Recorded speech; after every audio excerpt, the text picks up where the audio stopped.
好，我叫瑞娜，我今年9岁了，在一小上学。我今天给大家讲一下我的爸爸。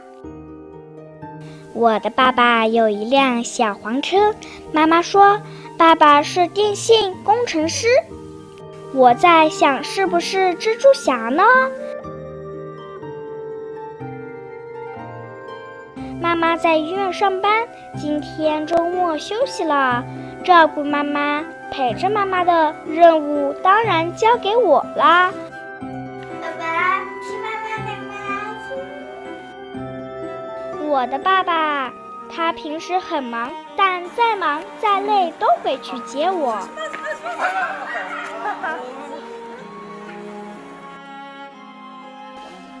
妈妈马上要生宝宝了，爸爸都会带着妈妈去商店。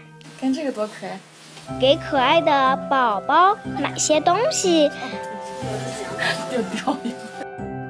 爸爸可会疼妈妈了，把妈妈逗得很开心。跟娃娃一样的，多漂亮！哦哟，呆得很，漂亮得很。把这个给拿上。够了。老板娘，算上。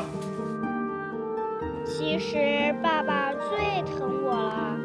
爸爸妈妈和宝宝给你们表演一个才艺。回头去看，说谢谢伴在活着的情感。漂亮，第一次听这个。我觉得唱歌很不错呢。如果生的是弟弟，我要教他唱歌；如果是妹妹，那么我就教他画画。好开心，我就要当姐姐啦！